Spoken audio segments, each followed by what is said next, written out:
Because of time, I just wanted to throw in this question.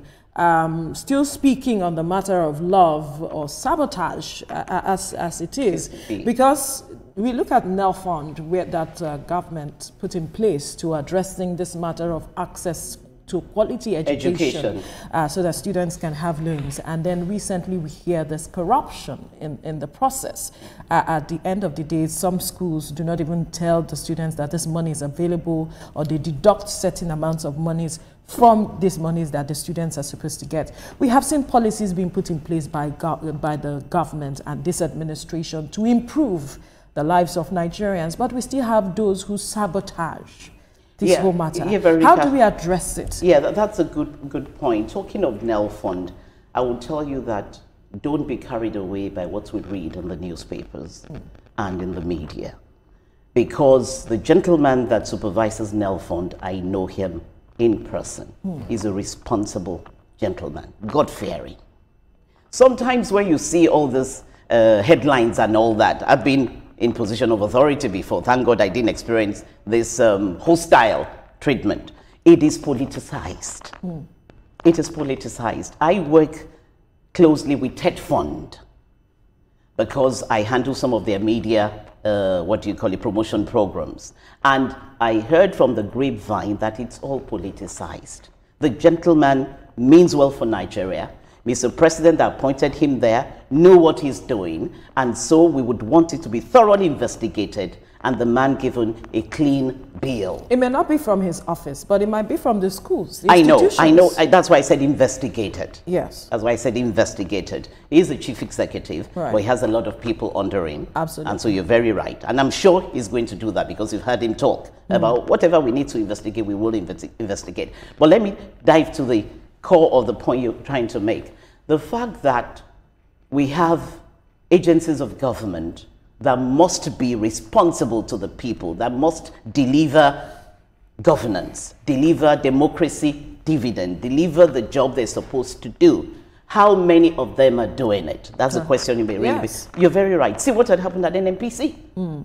By the time the president got into power 2 years ago, I heard a lot of my colleagues in the media telling me and saying it amongst themselves, the GMD must be investigated. NNPC must be investigated. They said they privatized NNPC. They've not privatized it. It's like still government institution. But what did the president do? A listening president, but very, very sound, a man of wisdom. He didn't do the change or the removal immediately.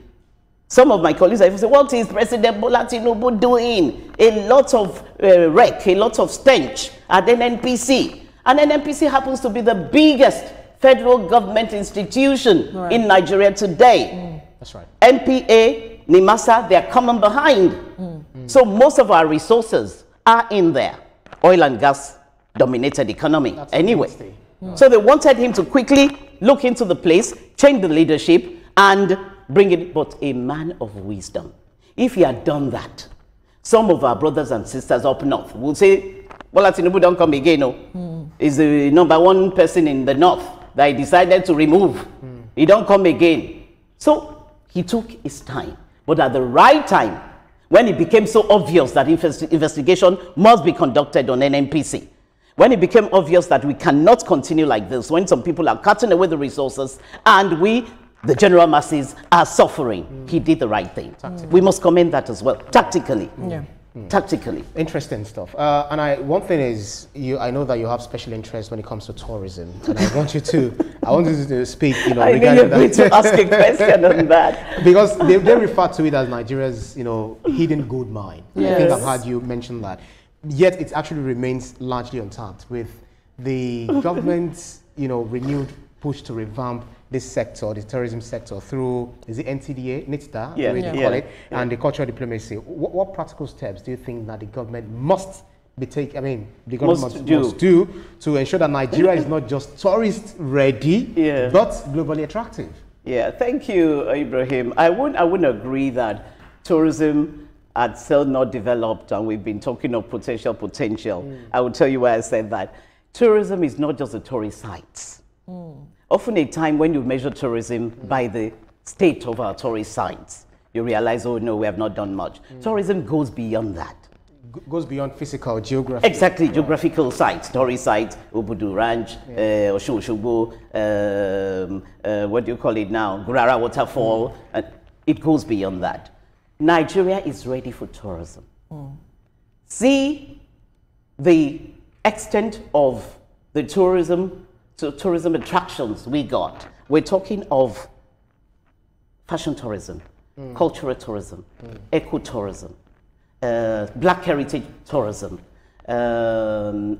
cuisine tourism.